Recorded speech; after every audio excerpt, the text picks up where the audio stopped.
Assalamualaikum warahmatullahi wabarakatuh. Di sini kami dari kelompok 3 ingin mempresentasikan hasil tugas 3 kami, yaitu cara menemukan, menyimpan, dan mengelola referensi. Adapun dari kami yaitu Saya Titania Ula Salsabila, NRP 2043211042. Saya Muhammad Fairuz Ahnaf, NRP 2043211044. saya Sabrina Sita Amelina dengan NRP 2043211045. Saya Elsa Elvira, NRP 2043211051. Saya Amrul Rashid Hamami, NRP 2043211052.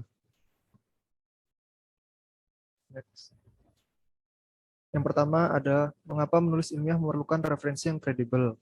Karya ilmiah harus memiliki landasan teori yang kuat karena landasan teori digunakan oleh peneliti sebagai acuan referensi informasi yang menjadi landasan dalam menulis karya ilmiah tersebut.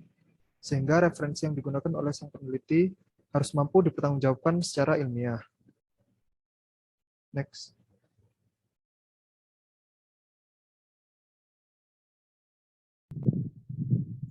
Selanjutnya ada kriteria referensi yang kredibel, diantaranya memiliki ISBN International Standard Book Number, lalu menggunakan gaya bahasa yang formal, bertujuan menampung hasil penelitian dalam disiplin ilmu tertentu, lalu memenuhi kaidah keilmuan, dan diterbitkan oleh lembaga yang mumpuni.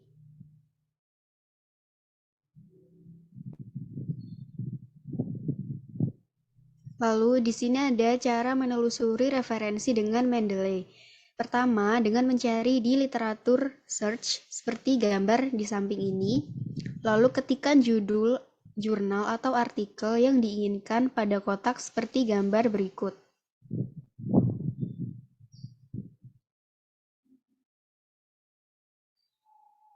Setelah mengetikkan judul, Anda dapat memilih jurnal yang diinginkan dengan klik salah satu jurnal. Lalu setelah Anda klik pilihan, maka pada sebelah kanan Mendeley akan muncul tampilan seperti berikut ini.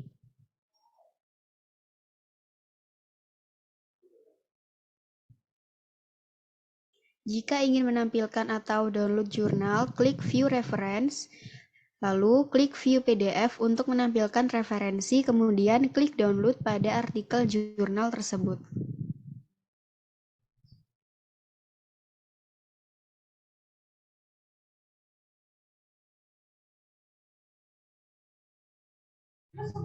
Selanjutnya, membaca itu mudah atau sulit.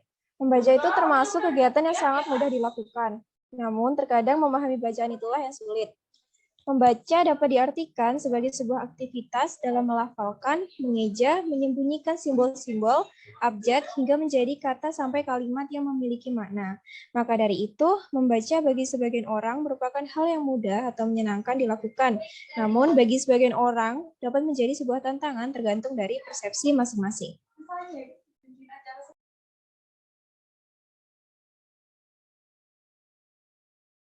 Selanjutnya ada perbedaan pembaca yang baik dan pembaca yang buruk. Yang pertama, pembaca yang baik tahu mengapa dia membaca. Membaca dapat bertujuan untuk mencari informasi atau untuk sekedar menikmati bacaan. Yang kedua, pembaca yang baik memahami apa yang dibacanya. Pembaca yang baik memiliki kosakata yang baik dan memahami maksud atau makna dari bacaan yang dibaca. Yang ketiga, pembaca yang baik menguasai kecepatan membaca. Pembaca yang baik bisa menyesuaikan kecepatan membaca dengan sifat cetakan. Bisa membaca dengan sekilas, membaca dengan cepat, atau membaca serius tanpa melewati suatu hal apapun. Dan yang keempat, yaitu pembaca yang baik mengenal media cetak.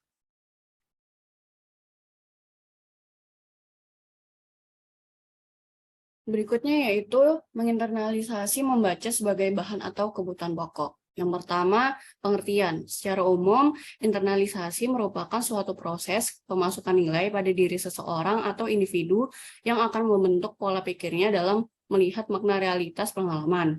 Dapat diartikan sebagai upaya untuk menyatukan sikap, standar perilaku, dan pendapat dalam kepribadian seseorang. Inti dari internalisasi sendiri ialah pengintegrasian hal-hal tertentu sehingga dapat menjadi kepribadian seseorang. Lalu yang kedua yaitu tahapan. Tahap pertama, tahap transformasi nilai, merupakan suatu tahap yang terjadi antara kedua pihak dalam bentuk komunikasi verbal. Cara kita untuk dapat menginternalisasi membaca merupakan kebutuhan pokok. Pada tahap ini ialah adanya komunikasi yang kita lakukan kepada audiens. Lalu yang kedua yaitu nilai transaksi. Tahap ini dapat disebut sebagai komunikasi dua arah. Dalam fase ini, kedua pihak bertukar pandangan tentang suatu topik dan memiliki pengaruh luas. Selain adanya komunikasi antar kita dengan audiens, juga diperlukannya sesi diskusi mengenai hal-hal yang menarik dari kegiatan membaca sehingga kegiatan tersebut baik apabila dijadikan sebagai kebutuhan pokok seperti makan dan minum. Lalu yang ketiga itu transinternalisasi. Pada fase ini terjadi tidak hanya melalui komunikasi verbal, tetapi juga melalui contoh mental dan kepribadian yang disorot. Ada interaksi selain komunikasi juga sangat diperlukan.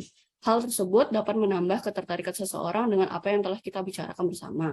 Lalu yang ketiga yaitu dampak. Dampak terbagi menjadi dua, yaitu dampak positif dan dampak negatif, di mana dampak positifnya itu yang pertama, munculnya perubahan ke arah yang lebih positif, yaitu ketertarikan untuk menjadikan kegiatan membaca menjadi kebutuhan pokoknya. Lalu yang kedua, memberikan pola persaingan yang lebih kompetitif kepada para pembaca. Yang ketiga, munculnya rasa ingin melakukan kegiatan membaca terus-menerus. Lalu yang keempat, lebih berpikiran dewasa dan jangka panjang terhadap efek dari kegiatan membaca tersebut. Lalu dampak negatifnya itu pertama munculnya stratifikasi di mana dapat memunculkan adanya perbedaan pemahaman ke dalam kelas-kelas secara bertingkat. Lalu yang kedua, banyak memicu tumbuhnya kesenjangan sosial di masyarakat. Yang ketiga, terciptanya pribadi yang individualis dan cenderung egois. Lalu poin yang keempat yaitu manfaat. Manfaat pertama yaitu sebagai pengembangan potensi seseorang untuk menjadi pribadi yang cermat serta kritis karena telah menjadikan kegiatan membaca menjadi hal yang merupakan kebutuhan pokok. Juga memiliki sikap dan perilaku yang mencerminkan budaya bangsa. Lalu yang kedua yaitu untuk memperkuat kepribadian dan bertanggung jawab dan lebih bermartabat. Lalu yang ketiga, untuk menyaring budaya yang tidak sesuai dengan nilai-nilai budaya dan karakter bangsa.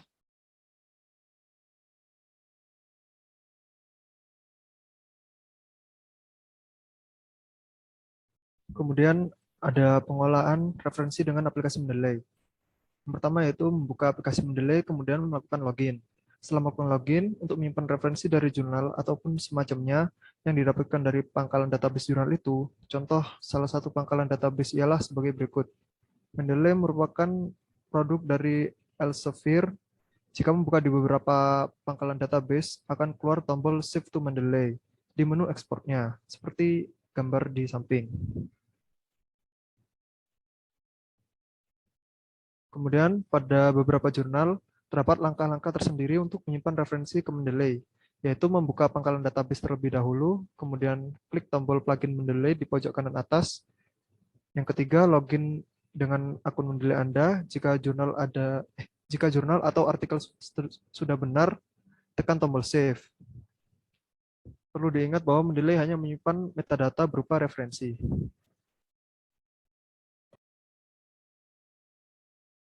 Lalu setelah tersimpan di aplikasi Mendeley, metadata dapat diedit apabila ada yang kurang. Untuk visualisasi dari Mendeley setelah jurnal atau artikel tersimpan ialah sebagai berikut.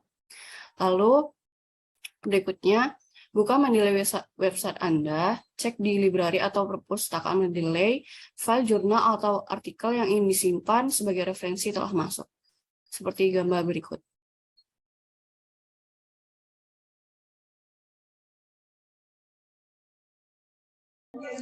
Oke, selanjutnya adalah bagaimana cara menulis kutipan di Miss Word dengan aplikasi Mendeley. Yang pertama adalah membuka dokumen, lalu kita meletakkan kursor di akhir kalimat yang ingin dikutip, lalu kita bisa klik tab References dan kemudian klik Insert Citation.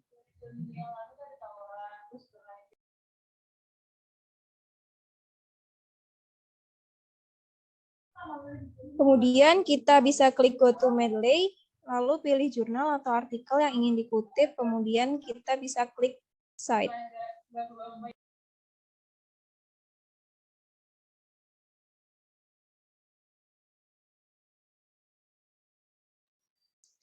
Selanjutnya, tunggu beberapa saat sampai kutipannya muncul.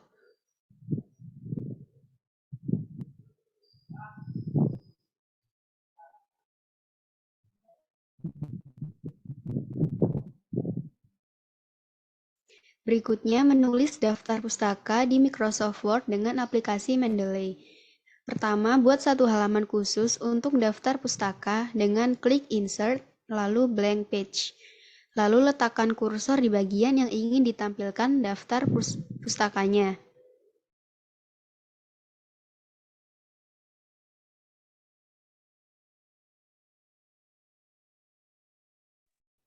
Selanjutnya, klik References, kemudian klik Insert bibliografi yang ada di kotak Mendeley, seperti gambar.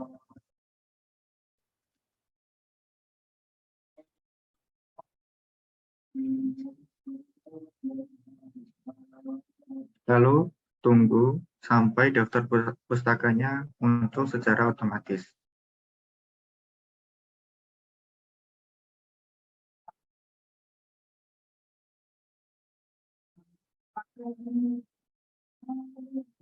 Sekian dari kelompok kami. Terima kasih. Assalamualaikum warahmatullahi wabarakatuh.